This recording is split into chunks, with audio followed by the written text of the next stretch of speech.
This Week in Radio Tech, episode 217 is brought to you by Lavo, maker of the new Crystal Clear virtual radio console. It's the radio console with a multi-touch touchscreen interface. And by the Axia Radius IP audio console, easy to use and powerful under the hood. On the web at axiaaudio.com. Nearly 100 years ago, radio stations were so new, the owners didn't know who was listening or where. Then the EKKO company hit on a stroke of genius. Radio EKKO Stamps and collector's books to fill with them.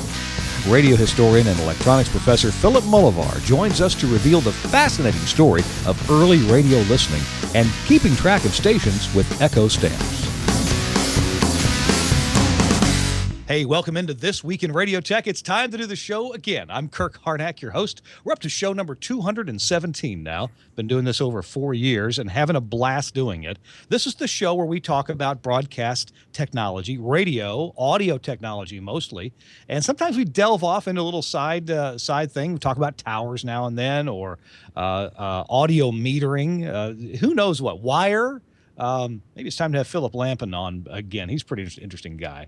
So this show, we talk about radio technology, and we're going to take a look back in the past now at some broadcasting practices from way back when. So hang on. Our show's brought to you by the folks at Lavo, makers of the new Crystal Clear virtual audio console, and also brought to you by my friends at Axia, makers of the Axia Radius AOIP, audio over IP audio console. We'll tell you more about those as the show goes on. Hey, let's bring in the best dressed engineer in radio. He is in studio at the GFQ Network headquarters in Queens, New York. It's Chris Tobin. Hey, Chris. Hello, Kirk. Yes, this just in. I'm in the Queens studio, and the temperature is rising. The air conditioning has failed. We're losing power, but we're okay. I'm only kidding. Like it's summertime. We're getting ready. First day of summer is what? 2 days. I thought you were going to say, Captain, I cannot hold the temperature much longer. Oh, that too. That's going to come shortly. No, we're good. We're good. I'm just having a good time. Good deal. Chris, what's been happening interesting in your life? Last week, you were on top of another Manhattan skyscraper in a broadcast transmitter room and, other transmitter room.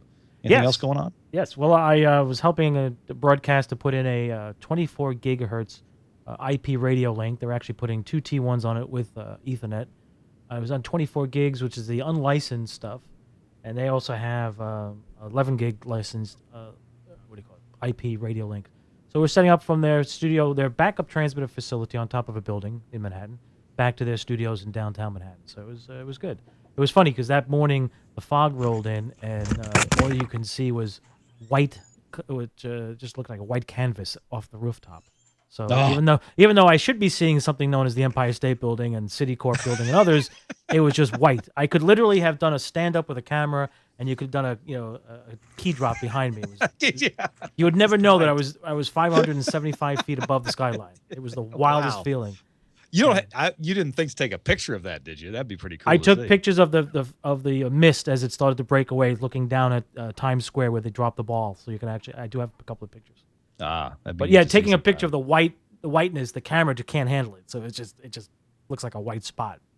But I did take pictures of the mist moving along, and you could see the changing of the street below.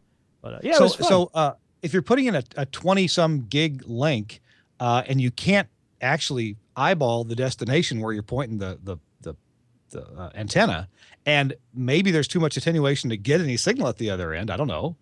How do you aim that thing?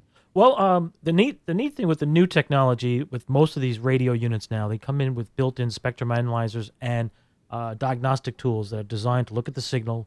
They're encoded, so they know what the other end is supposed to look like, and you can actually get an audible sound. So the faster it beeps, the stronger the signal is. Or you can look at the spectrum analyzer with a laptop that's built into the unit, so you can see the spectrum that you're working with and the carrier where it should be, and you can get pretty close and eyeball it and make it work. That's what we did. We actually could see the building at the far end, and we said, okay, we're roughly this far. The beam width of these antennas is very tight. I mean, it's pencil thin, so you're either on or you're off, which is nice. And it worked. Yeah, we got it linked up. It was about minus 35 dBm, I think was the RSSI. It was really good. Nice and solid. 2 T1s and about, I think it was 100 megabit Ethernet on there as well. So what's the difference in a microwave equipment like that? What's the difference in a T1 and the rest of the Ethernet. It's just the way they encode it. It's still a traditional T1 coding, but it's part of the modulation scheme. They just carve out the proper protocols that make the T1 equipment work, and just gives you the bandwidth 1.544 megabits and passes it on. So you can take your interplex shelf, your common practice interplex, plug it into the radio, and take your router, your Cisco router, and plug that into the radio, and you have yourself a nice backup link from your telco, wired telco issues. That's one of the reasons why the broadcaster was doing this, was to get off of the telco as a primary, and now the telco is backup. And they've told me on many occasions they've received alarms for the telco link having issues while the microwave IP link has been up and solid, and they've stayed on the air. So word to the wise, start considering alternatives. Yeah. Wow. Hey, well, we have a guest on the show today, and I'm delayed bringing him on. I was finding out what's happening with Chris this week. Let's bring in Philip Mulivor. Philip is an author and electronics instructor in Cleveland, Ohio. Philip, welcome in. Thank you very much. It's great to be here with you guys. We're glad to have you on. Philip, what you showed up on my radar a couple of months ago with an article that you wrote in Radio World magazine. The article was called EKKO Stamps Recall the Miracle, and EKKO is spelled EKKO. And I thought, what do stamps have to do with radio? First of all, Philip, tell us a little bit about yourself before we jump into the article and what some of your expertises are in. Tell us about Philip. What's interesting about you and electronics and radio? Okay, well, I'm the author of several nonfiction books on controversial subjects, and I'm also an instructor of electronics at Remington College in Cleveland, Ohio, and I'm also a firearms instructor, and a couple other things. So I do occasionally write for Radio World magazine. And I had the tremendous pleasure of preparing an article for them a couple months ago about EKKO Stamps. And I'm amazed at how many people have already heard of EKKO Stamps. So this is not a particularly new thing to a lot of people who have concerned themselves with early radio history. Mm-hmm. But they are truly one of the most beautiful artifacts that we have left from the first days of commercial broadcast radio, going back to the early and mid-20s. So the Radio World article concerned this particular phenomena called EKKO Stamps. So the article, this appeared back in the April 28th edition of Radio World. It's online if folks want to see it. We'll put a link to the article in the show notes. But we've got an hour here, Philip, so we got time to talk about what's in the article and probably go into more depth than what you had there. EKKO Stamps, okay. You told me in a conversation earlier, EKKO was the name of a company, but and the stamps signify, well, they're like QSL cards. But tell us about what was the impetus for doing this, for stations issuing a stamp? Yeah. It's really fascinating.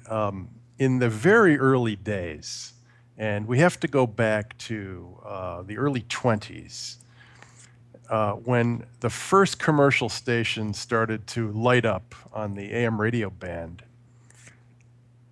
these stations had no way of understanding who was really listening, if anybody. And it was a problem. They were trying to attract sponsors and support, and they were trying to create a business model, but they were lacking the most important piece of information that a radio station can have. Who's even listening? Yeah. So it was a serious dilemma. The only way that they really had to keep in touch with listeners was postal mail. The early stations, as I'm sure you guys well know, they were under the impression, the correct impression, that their signals were covering a huge tract of the United States. And in fact, they were. They were truly regional broadcast facilities. But they had no way of quantifying their demographics. So they had to be very patient. They had to wait for letters to roll in, word of mouth, and try to form a picture of who their audience really was. So they struggled with this until along came the EKKO Company of Chicago. And these guys were geniuses. They cooked up just a phenomenally creative idea. They printed very colorful stamps, about the same size and about the same quality as a U.S. postage stamp. And they made a beautiful design with a radio tower and an American eagle. And on these stamps, they imprinted the call signs of some of the biggest AM broadcasters that were on the air at that time. So then they went about selling these stamps to the broadcast stations and simultaneously sold stamp albums to the general public. Ah, so And they salted both ends of the supply chain here. Indeed, they did. And Okay. hoping that this was a hobby that was going to catch on, they thought, okay, so this is now a perfect way for listeners to start providing some feedback. And they were clever enough to provide with the stamp albums reception report forms. So if you wanted a stamp from a station that you heard, you needed to fill out a very simple reception report, mail it in to the station, and you would in turn receive a beautiful, colorful EKKO stamp to paste into your stamp album. This caught on like magic, like wildfire. And people began to collect. And for the first time around 1924, 1925, these early broadcasters began to form an idea of who was really out there. And it was a major turning point.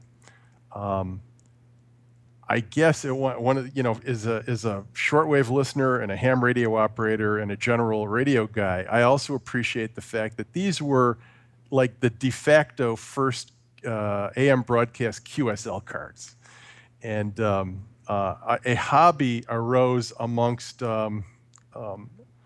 DXers, and there were AM broadcast band DXers, excuse me, in the early 20s. But I think the most important part of the phenomena was the information that commercial stations started to acquire through this. Sure. Yeah. Hey, what pictures do we have? Are you ready to show us some pictures of any of these stamps or books? Sure. I think there's some pictures that you guys can switch to. There we go. There's a beautiful picture of the EKKO stamp from WKY. One of the things that made these stamps so incredibly attractive was the color. They were printed in multiple colors, as you'll see in a moment if we were able to put some more of them up. You can go ahead and there's one in green. Actually, everybody's computer monitor is a little bit different, but in real life, these things are just beautiful, saturated, vibrant color, and they were so attractive to own and to paste into your stamp album. So it was an important turning point, and eventually we count over 800 AM radio stations that offered EKKO stamps, 800 different stations. Now, what you're seeing here is also quite interesting. Eventually, there were competitors, like with any good product and with any truly successful venture. Somebody comes along pretty quickly to imitate. So Sure. These were stamps that were produced by radio stations themselves. They decided, well, hey, we don't necessarily have to buy stamps from the EKKO Stamp Company. We can create our own. Yeah. And that's what you're seeing there. Another major competitor, and I don't think you have pictures, so I'll try to be very clever with the way I hold this up. These are... There you go. I'm sorry. Let me... It's hard to do it all backwards. It is. So these are called Bryant stamps. Bryant. And Bryant was the first major competitor of the EKKO Stamp Company. And they came along. They tried to eat the EKKO Stamp Company's lunch, so to speak. I bet you EKKO didn't send a Christmas card to the Bryant Company.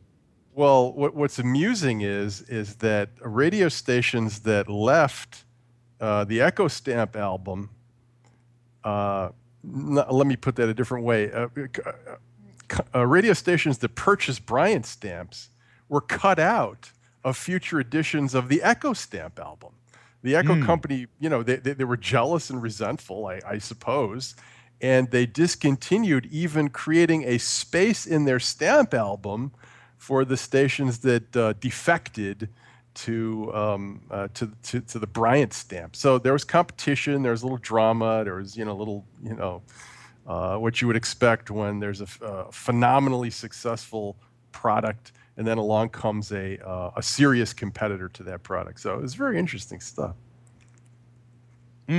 So I guess EKKO, and perhaps Bryant too, they had to decide which stations were going to go into the album, because that was the other half of the equation here, right?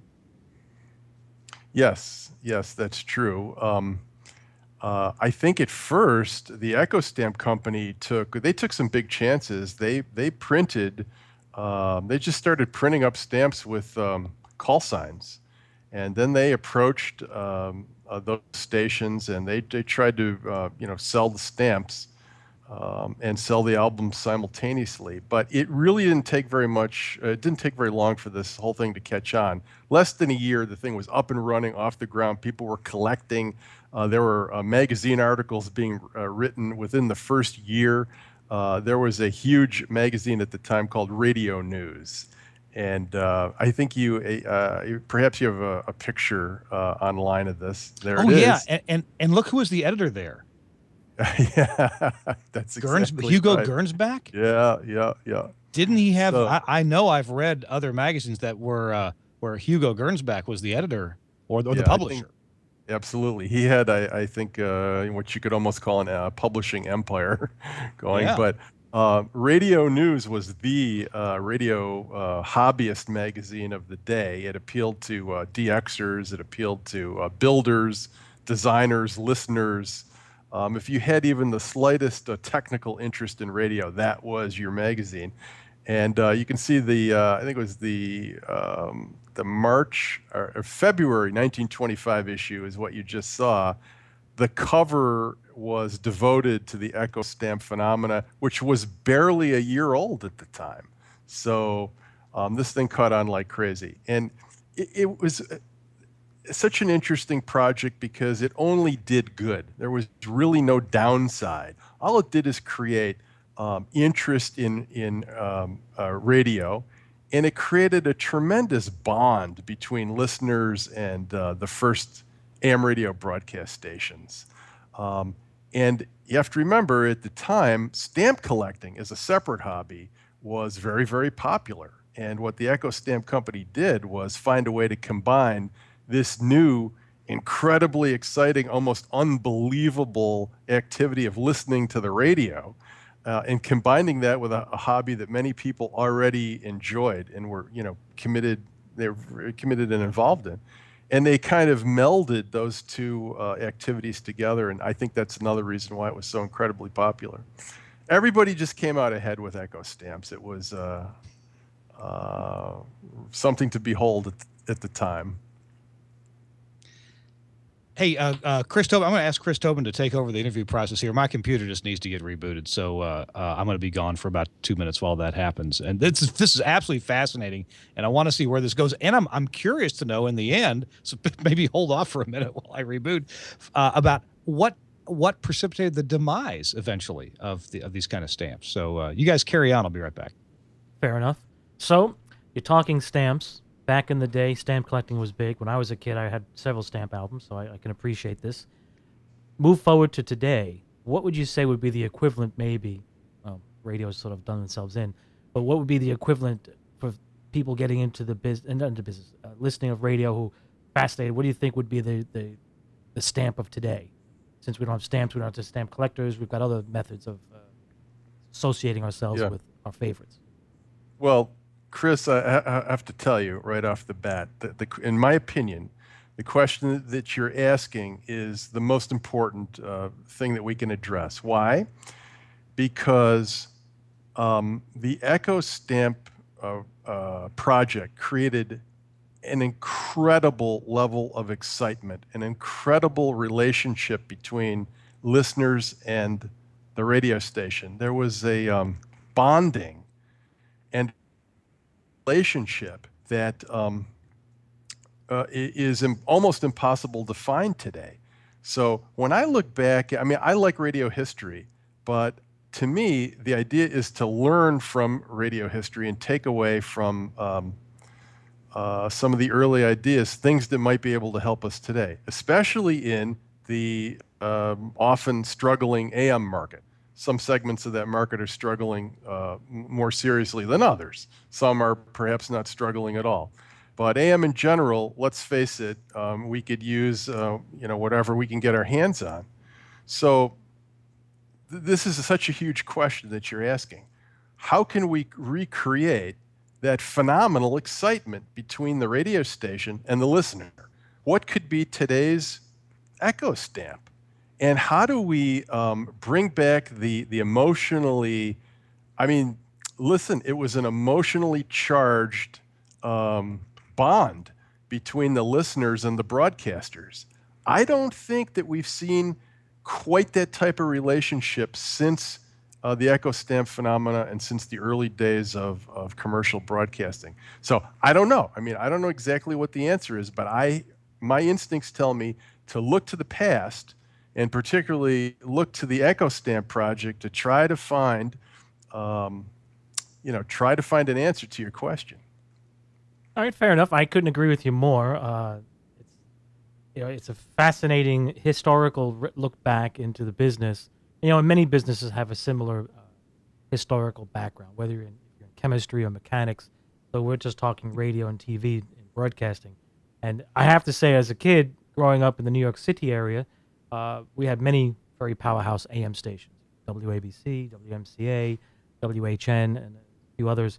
And I can recall, the association the neighborhood kids had with the local radio stations, and what we would do and where we would go to listen and watch what they would do. And, the popular stuff with the Beatles and others, you all read about it. You know that radio stations were quite involved, but there was more to it. There were neighborhoods that would do stuff. WABC was one of those stations that really capitalized on what we'll call today social media engagement, right? Where you could actually shut down portions of a city because of the turnout from the listeners, the response, what the radio station would suggest, and then people would just run with it. For instance, there was a incident in Central Park where they were voting for the principal of the year. It's in one of the books by Rick Sklar. It's there's a few air checks out there that talk about it. And one of the things that it did was it brought out so many people. The turnout was way beyond what they thought could possibly happen, that they couldn't control it. But yet, it worked. Things happened. People loved it. Schools became part of a community. And you're talking 1960s, 70s. By today's standards, nobody would even believe it. So the EKKO Stamps, the Bryant Stamps, the time period was stamp collecting, so they worked it together. Move forward. We have social media today with whether it's a smartphone or whether it's a computer, a tablet, but yet radio doesn't seem to have learned to follow that same pattern, or at least they claim they can't figure it out. I don't know. I'm fascinated by your article, the stamp collecting concept, and some of those radio stations that are listed on your article actually worked at. So it's actually fun to see that and go, wow, I worked at that station. They had stamps back in the day before I was even born. Cool. Yeah. I wish there was an answer. The question just came to me because I working with my nieces and nephews and go visit and watch how they interact with technology and how they use it and where they get their music, where they get their news and sports or just information in general. And it has nothing to do with the broadcast business at all. Exactly. It's zero, despite what the major broadcast groups would tell you, but it's like zero. Yeah, I see it with my own kids. It's very true, and I think it's just generally true. But there must be a way to recreate this kind of bond and excitement. I'm a listener to this program. I'm a fan, and I've heard you say many times, the focus on content, and I happen to agree wholeheartedly that it must start and end with content.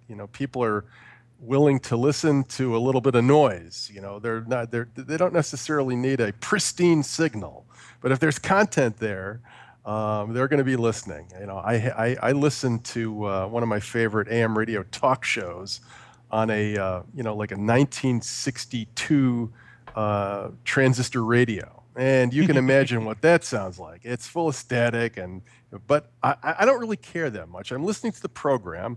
I'm there for the content, and not to get too far off the subject, but I've always appreciated your remarks on radio content. I think it begins and ends with content. But anyway, the stamps stamps worked well in 1924. I don't know, if that would be the model to try again today. The early broadcasters, they had a big problem. They didn't have Facebook. They didn't have Nielsen ratings. They barely had phones. And they certainly, people were not calling radio stations long distance on the telephone. So they had a really tough time keeping track of who their audience was. So these stamps solved a huge problem there. But, and you know what? They're still around. You can find them on eBay. I've been very fortunate to run into some beautiful examples for my own collection. I do not have a large collection of EKKO stamps, but I've picked and chosen when they've become available, and they really are a pleasure to collect and hold in your hand, and you really feel connected. They really feel connected to the early days of radio. They are such a spectacular artifact from that period of time. Hey, guys, I want to remind our viewers and listeners you're watching or listening to This Week in Radio Tech, episode number 217. I'm Kirk Harnack, along with Chris Tobin, and our guest, Philip Mulivor, who is telling us about a piece of radio history that I knew nothing about. And it turns out it's a real niche now for collectors, but it was a big deal back in the 1920s and 1930s. We'll continue talking to Philip here in just a moment. Right now, I want to tell you about one of our sponsors, and that is Axia, the Axia Radius audio console. Hey, you can throw your budget a curve by meeting the radius. Go to the website, axiaaudio.com/radius. Everybody knows you get what you pay for, and sometimes you get quite a bit less. You ever notice how really, really affordable radio consoles are usually missing stuff, important stuff? Trying to do a radio show with a board like that is like trying to open a can with a spoon. You might succeed eventually, but you're not going to enjoy it. Well, at Axia, they believe that having a reasonable equipment budget shouldn't mean having to settle for a stripped-down, poorly built, featureless plastic excuse of a console. So we've decided you should get more than you pay for, a lot more. And that's where the Axia Radius comes in. This very program right now that you're watching or listening to, the audio is being produced on an Axia Radius console. One of the things that I love about the Axia Radius is the automatic mix minus. Every single input on the console, if there's a destination available, if you can talk back to it, the Radius will create a mix minus for it. You could not do this kind of show that we're doing now, with 2, 3, or 4 people on Skype, remote sources of any kind, whether they're coming in from a Marty or from a telephone or from a codec. You couldn't do that with, say, a Mackie mixer, or some mixer that typically just has 2 aux buses. And think of the confusion. There's so many times when a disc jockey, an announcer, a board operator is trying to set up a console to do a mix minus for somebody, and they mess it up because it's hard to do. How many times has the talent say, hey, I'm getting a real bad echo back in my headphones?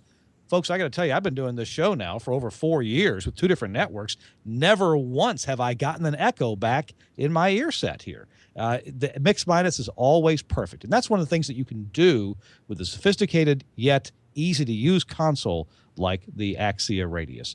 The Radius also includes, part of it is the core, either a Core 16 or Core 32. That's the engine, and that's where all the inputs and outputs are. So you've got mic inputs, you've got analog inputs, analog outputs. You've also got AES-EBU inputs and outputs. One more thing that the console offers is a built-in Ethernet switch. So if you want to power some Telos telephones with power over Ethernet, you just plug them right in the back of the console into the Ethernet switch with PoE outputs. The switch features some 100 megabit ports and a couple of gigabit ports to connect to other studios, or if you're part of a large organization, to connect to a core switch back in the rack room. So I want you to check out the Radius, whether you're a podcaster, a small broadcaster, or even a big broadcaster with a lot of studios to fill. The Radius can really fit the bill. I've been in big city radio stations where they had clusters of Radius consoles, especially in news departments and dubbing stations, sports areas where they're taking in ball game feeds or other sports feeds. The Radius is really a flexible and interesting and cool console. Hey, I own 2 of them at my radio stations in American Samoa, plus a rack console in our newsroom. Believe me, they are tough, reliable, easy to configure, and a breeze to use for the announcers. Check it out online at the axiaaudio.com/radius. Thanks very much to Axia for sponsoring This Week in Radio Tech. All right, we're talking with Philip Mulivor about some radio history, and we've been talking about the EKKO Stamps. Philip, I've got a couple more questions about these things. Oh, Chris Tobin's with us, too. He's in studio in Queens. Chris, you just butt right in any time. There he is. You just butt right in any time, buddy. If you got a question or follow-up. I want to know, I wonder how EKKO decided which stations would be in the book. Did they sell the station on it first? I guess they would before the station got into the books that they distributed to end users, to listeners, because you wouldn't want to advertise a station for free. EKKO had to go sign all these stations up and then start printing books, right? Yeah, well, the answer to your question, I'm afraid nobody knows.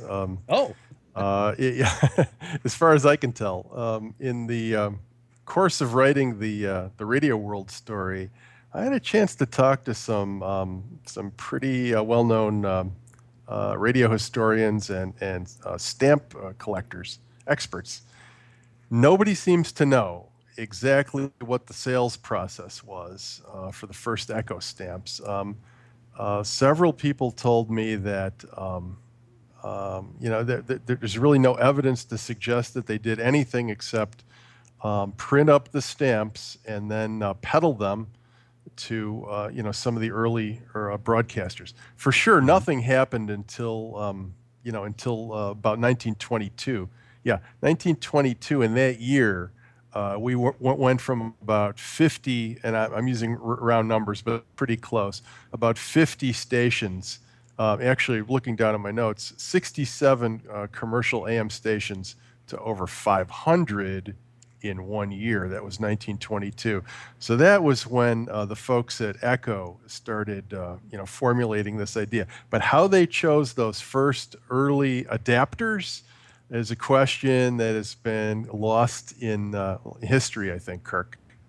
Well, I guess, maybe they were trying to salt the market there, so maybe they gave a few away. But you go to the station, you get them to buy on the idea. And hey, you mentioned earlier that they didn't have Nielsen or Arbitron. They didn't have write-in diaries. They didn't have anything like this. It's a brand new nascent industry, and the industry didn't even know how far their signal went for sure, or where it could be received. And I want to touch on that for a second. That's really interesting. That imagine it's 1925, and I don't know what there were some stations that there were some spark gap transmitters. I guess people running ham radio operators. They were kind of splattering all over the band, but we didn't have all these things that caused interference on the AM band. They didn't have very many radio stations. They certainly didn't have thousands like we have now. Most of them sharing frequency, all of them actually sharing frequency with somebody. They didn't have compact fluorescent lights. They didn't have LEDs. They didn't have computers. They didn't have so much electrical wiring going around up and down streets. Not every house was wired. So I would imagine that the environment for receiving radio stations was far different. and that with a station of just 250 or 500 watts, it could be received for a long, long ways. Of course, the receivers weren't maybe not as good either, but maybe the antennas were better. Give us your view on some of those pluses and minuses, and how far stations might have expected to go back then. Oh, 100%. These first stations were regional, semi-national, quasi-national broadcasters. They covered huge tracts of the United States, and of course, the more power, the better. But they did very, very well. And when they started receiving responses back from EKKO Stamp collectors, they were there's accounts of surprise amongst broadcasters. They started to draw maps and understand who and where some of their listeners were. But yes, no, you're 100% right. It's just an historical fact that these early stations functioned as, both technically and commercially. They functioned as regional, semi-national broadcasters. They covered huge parts of the country. I mean, listen, 180 meters in the AM broadcast band at nighttime, particularly in the winter, you can do very, very well, as any ham operator understands. You can do very, very well. So they had people listening all over the place. And it was very exciting. And of course, this was the beginning of the AM DXing hobby as well. You have to remember, the unparalleled thrill of listening to a radio station a state or two away. Mm-hmm. This had never happened before in the history of the human race. It was magic. It was truly unbelievable. It was worthy of a souvenir, and people wanted that souvenir. They wanted something to commemorate the breathtaking experience that they just went through of tuning in, being in Kansas and tuning in a station in South Carolina. It was phenomenal. Yeah, so can you imagine the excitement of collecting these, being among the first collectors of some of these stamps? It would have been wonderful. Yeah. I came into radio, I guess, in the 1970s, in the early mid 70s, as a kid, tuning in stations on my, I don't know, Radio Shack flavor radio. Who knows what I had, but some little transistor radio. Oh, I had a 5-tube radio actually in my bed. The mattress wasn't quite as long as the bunk bed that my dad built. So there was this space of about 8 inches or 10 inches or so where the radio would sit. And so I would have this thing on late at night listening to the CBS Radio Mystery Theater, and I'd tuning around the dial, and of course listen to WLS in Chicago. My dad would listen to WBBM. This was from Kansas, as a matter of fact. And how exciting to do that. Although I never thought of QSL cards. I guess maybe we were kind of beyond that, or reception reports. As an engineer, I would occasionally get reception reports from some of the bigger AM stations that I worked at, a couple of smaller ones too. But yeah, it's a little hard for me to put my mind in the space of somebody in the 1920s or 30s enjoying this new hobby and tuning in stations that were far away, many days travel, even by train, several days travel to get somewhere, and yet you could tune them in and hear these people, hear these voices, hear music live. That's an experience that kids today just aren't going to know. Yeah. It's very, very hard for us to put ourselves in the position of the first radio listeners. We've become so desensitized. The miracle of radio has become so commonplace and so ubiquitous that we really have to struggle as hard as we can to imagine what it was like.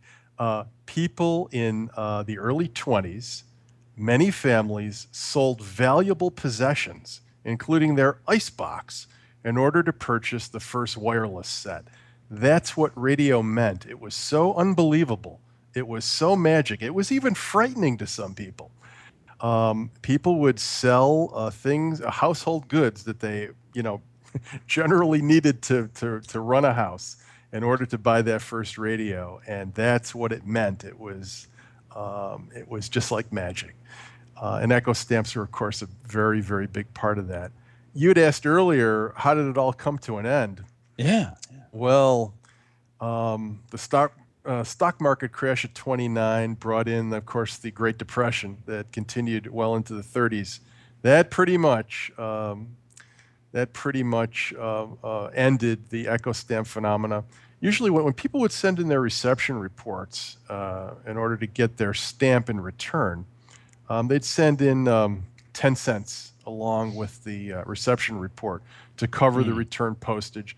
Those days were gone in the '30s with the Great Depression. People weren't throwing dimes around for hobbies anymore. So that pretty much snuffed out the whole EKKO Stamp craze. And there was a little resurgence when the economy got back on its feet. People started collecting, and there were a couple imitators of the EKKO Stamps in the '30s. But by then, radio was much more, of course, much more accepted, much more commonplace. A little bit of the thrill was gone by then. And so EKKO Stamps didn't, they never regained their initial incredible excitement. I noticed that in your article in Radio World, you mentioned that these could sell on eBay, $5 to $10 for a stamp, and that a half-filled EKKO book had sold for $4,700. Does anybody have a fully filled book? Have you heard of that? I've heard rumors that there's a couple complete albums, but nobody seems to be sharing that very, very readily. But yeah, I've talked to a couple of the eBay vendors who specialize in EKKO Stamps, and they have large collections of their own.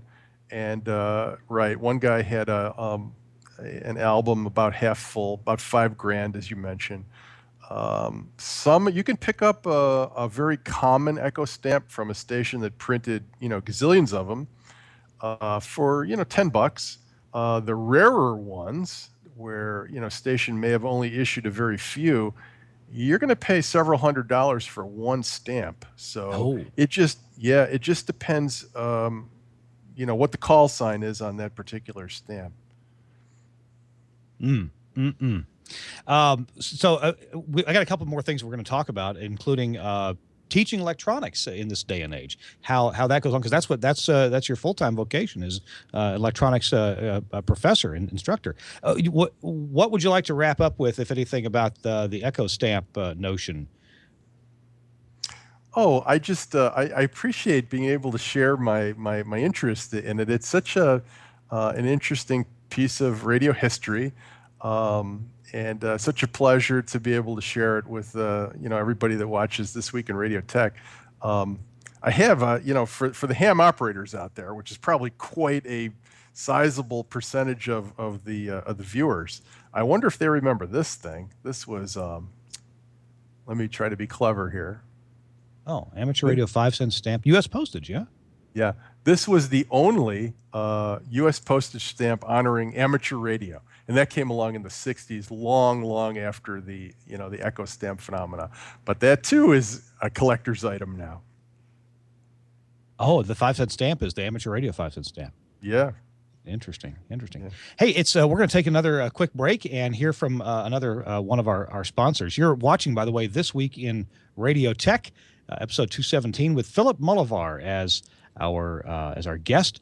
Chris Tobin is with us in studio in Queens, New York. We're going to be talking with Philip for the last few minutes of the show about his career as an electronics professor and how it's the same or how it's different nowadays. That's going to be pretty interesting. But our show is brought to you in part by Lavo and the new crystal clear virtual radio console. This is a very interesting idea. The console itself, the part that you deal with, the part that you touch, well, it's a touch screen. In fact, it's a PC. It's an HP PC that has a multi-touch touchscreen. You can actually touch several faders. It's a 10-touch screen. You can touch several faders at once and move them up or down, hit several buttons up or down at once. I don't know, how often a person might need to. When I was a disc jockey, I had trouble with one hand, let alone several. But if you need to operate several faders at once, you can do that. The DSP engine for the Lavo Crystal Clear is a one rack unit device. It goes in a rack, doesn't even have to be nearby because the two are connected by Ethernet.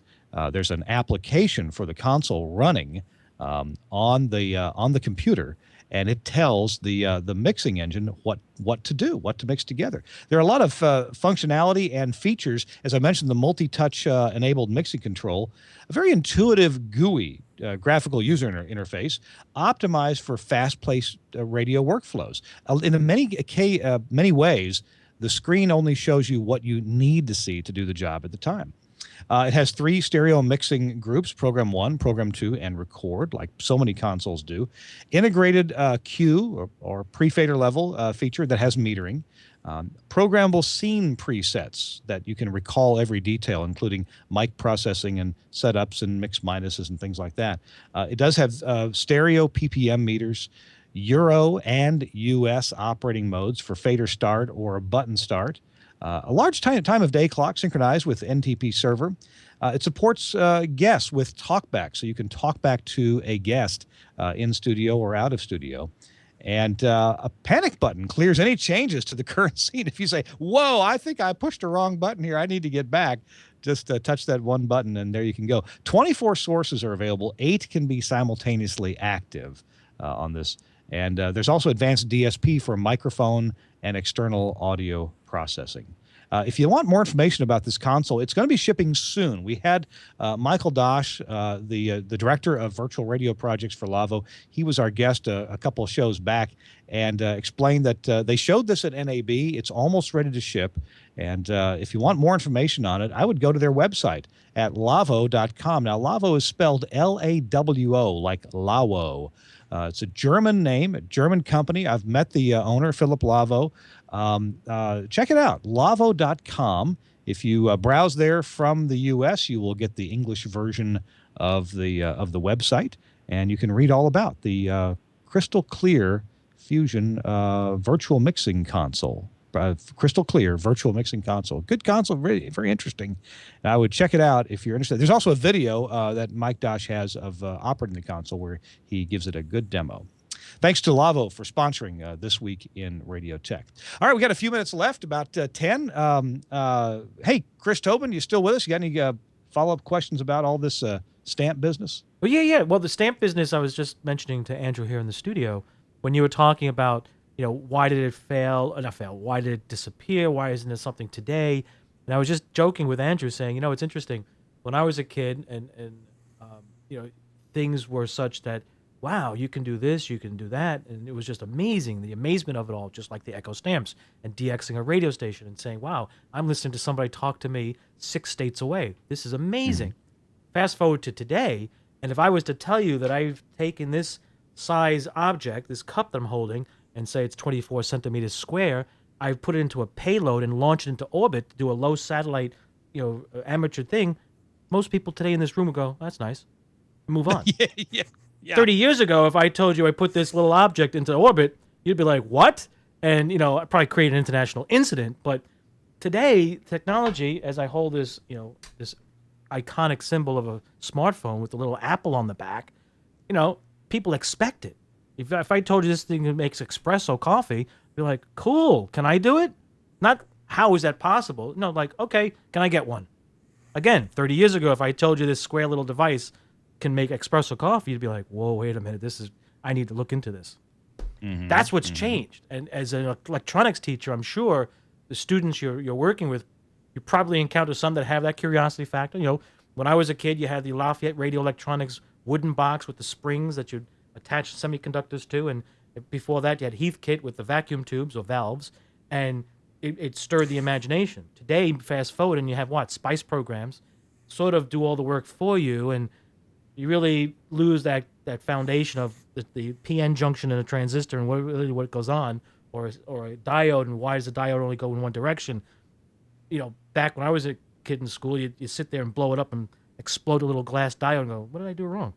Today, you do it in software. It's like, oh, okay, try it again, reset. Maybe I'm wrong, but you as an electronics professor would know, and and see the students. Do you see that difference today compared to, say, when you and I and Kirk and others were in our youth? Not that we're not in our youth now. Well, I'll tell you. Yeah, I see exactly what you're describing. And people are so desensitized to amazing technology. And if you've been fortunate enough to live to my age, you've been through lots of technology development, and you have some perspective. I mean, I can look back on the transistor radio. That's my point of reference. That was pretty high tech when I was 10 years old. I thought that was really awesomely cool. So yes, and I see exactly, Chris, exactly what you're describing. What I also see, and this is tough, what I also see is a blurring in many college students' minds of what's real and what's not. So they see technology in movies and on TV and whatever entertainment and media that they watch, and not all of it's real. Some of it's fiction, it's entertainment, and there is an astonishing blur in the minds of many students, of my students at least, of what's real technology and what really hasn't actually been invented yet. That's what I'm seeing. So it's a little shocking. So I understand. I understand that, because I will tell you, when I was a kid watching sci-fi, and I'm a very avid sci-fi fan, there were things I would watch and go, "Wow, that's amazing! You can do that." Then I would go to the library and try and research it and discover whether it was true or not. Fast forward to my nieces and nephews, when I talk to them about stuff, they just assume, well, that's real. That's it. That's what it is. I'm like, no, you do realize that you can't do that. That doesn't exist. Oh, no, it was in the movies. I'm like, oh, wow. So, yeah, I can appreciate that. And it's just fascinating how, you're right, the lines are blurred. I have met several folks recently, actually, talking to a couple of students at a college about technologies and doing certain things. And some of the questions they came up with and what they thought was possible, I would agree with you. I would sit there and go, okay, that is definitely that's something out of the movies. That's a Gene Roddenberry moment. That's not reality. Exactly. I know. It's amazing, isn't it? It's quite startling and a little bit embarrassing when it happens, because it's sometimes difficult to tell somebody that, after all, these are 20, 21, 22-year-old grown men and women. It's sometimes difficult to have to explain to them that no, that's not real yet. So, but we live in a world where the lines are increasingly blurred, and technology is moving so fast. One day something is not real, and the next month it actually is. True. So we've got that too. But it's fascinating. I think teaching electronics in the college level, it definitely isn't getting any easier, but I think it's also not getting any easier to teach at any level. It's a drastically different world. Attention spans, yes, it's true. Attention spans are much shorter, I think, today than they have been. And so teachers have their work cut out for them, but at the same time, it's a wonderful, challenging job too. And if you like electronics, you get to talk about the thing you like about all day long. That's pretty cool. So I've been wanting to ask this question for a while, Philip, and that is, so I know we certainly used to teach, begin with Ohm's law and how resistors and capacitors work, and tuned circuits and transistors and all that. And do as an electronics instructor, do we still start there? Or, because it used to be that if you started there, it wasn't a long trip to circuits that were modern for the day, like back in the 70s. If you look at a schematic of a playback amplifier for a tape recorder or a cart machine, and to put it in the broadcast sense, it wasn't that complicated.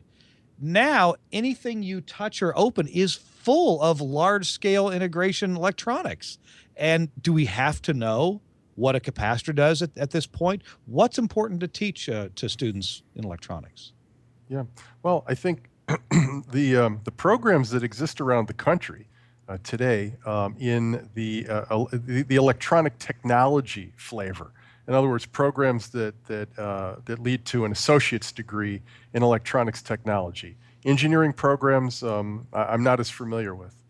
But the 2-year technology programs are strikingly similar to what they were 25 and 30 years ago. There's usually a course in DC fundamentals, followed by AC, followed by a third course it's like an introduction to semiconductors, and then a fourth course in digital electronics, Boolean algebra, the fundamentals of gates, flip-flops, and simple digital circuits. So really, not that much has changed in these programs in the last 20 years, and that's good. It's not a bad thing.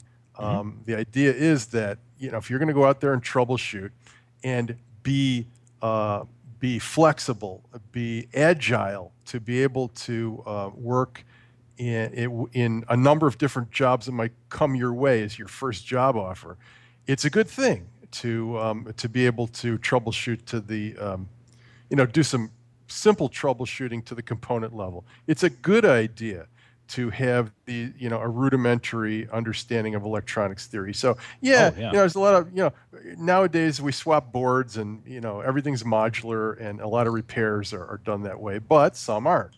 So we continue to prepare students in a very similar way that we always have. I agree with you completely.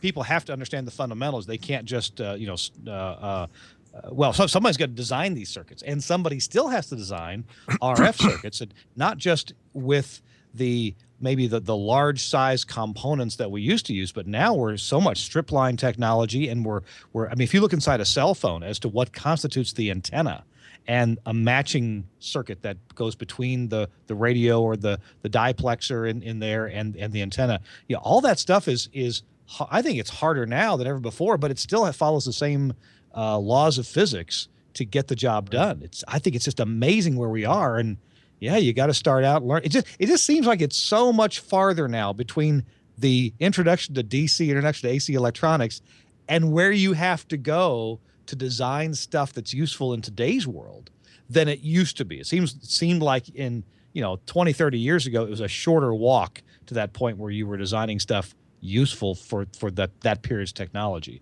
And am I wrong about that?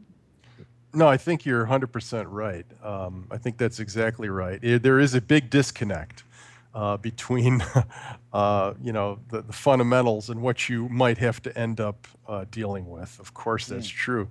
But what do you teach if you're going to design a 2-year program or an 18-month associate's degree program in electronics technology?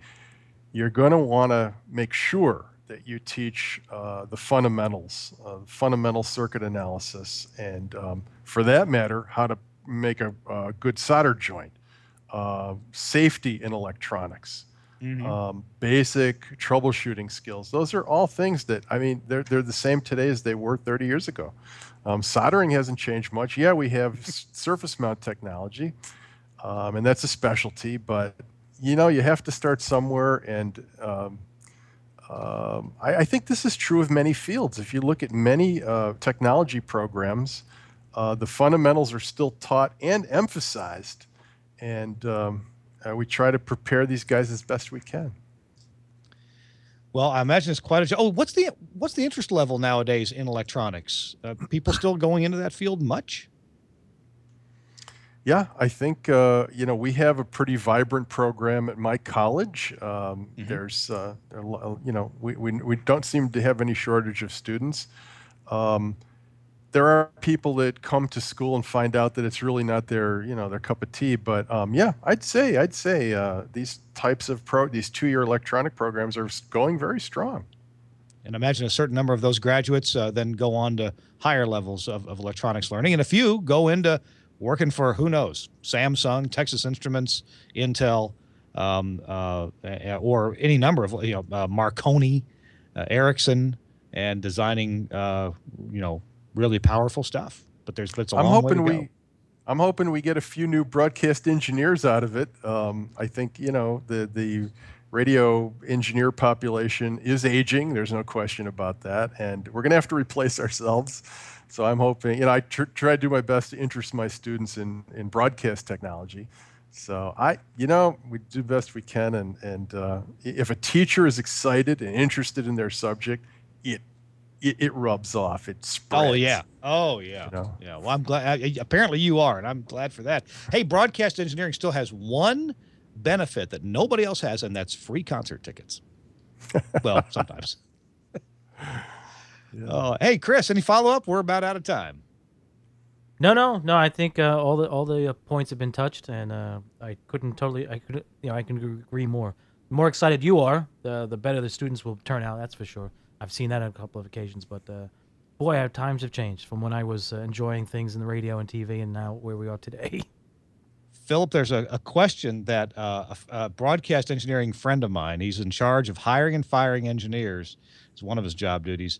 And he's got a question that he asks applicants to see if they really actually got it or not. And the question is, to what impedance antenna would you connect the output of a 50 ohm broadcast transmitter to get the most efficiency? And and totally surprised that the vast majority of students have absolutely no idea. Yeah. Well, I'm a big believer in the SBE certification program. And I even promote, 100%. I promote this to my students because the questions on those tests are real practical, they're real practical, real world, real life broadcast engineer questions, just like the one you just gave. So I think, that's probably the single best thing that a guy who's interested in broadcast engineering, that's the best thing that they can do for themselves is prepare for those tests and take as many of those certifications as they possibly can. And by the way, you guys are responsible for interesting me in one of those certifications. You had Mark Mueller on the show a while back, and he is such an incredibly intelligent and awesome guy. And he knows so much about AM directional arrays. He inspired me to read up on that subject, get interested. So good deal. That's good. Yeah, I remember that show with Mark, and AM directional is still something that baffles me just a little. I could go deal with them, but I sure couldn't design one for you. That's great. Glad you got that certification, and thanks to Mark Mueller for inspiring that. Hey guys, we got to go. Philip Mulivor, thank you so much for joining us and telling us about this history of EKKO Stamps and then a bit about modern education in electronics. I appreciate you taking the time to be with us. My pleasure. Thank you so much for having me on the program. And live in studio, Chris, are you still there? I'm still here, yes. Okay. Absolutely. Chris Tobin, thank you for being with us on This Week in Radio Tech. I appreciate your participation as well. Oh, Thanks my again, pleasure. buddy. Oh, it's always a good time. All right, our show's been brought to you by Lavo and the Crystal Clear audio console from them. It's the one with the touchscreen, and also by Axia and the Axia Radius audio console, an audio over IP console. Check them both out on the web, lavo.com and axiaaudio.com. Hey, we're going to have another show next week, and coming up on a future show, you might remember him from previous shows. Skip Peasy is going to be joining us within the next couple of weeks. We'll have him on the show and plenty more interesting guests. So thanks for tuning in, watching. Thanks for subscribing. That's a great way to go ahead and get the podcast downloaded to your device, whatever that is. And tell your friends about us. This Week in Radio Tech. You can see us at thisweekinradiotech.com or at gfqnetwork.com. All right, thanks to Andrew Zarian also at the network headquarters for producing the show. We'll see you next week on This Week in Radio Tech.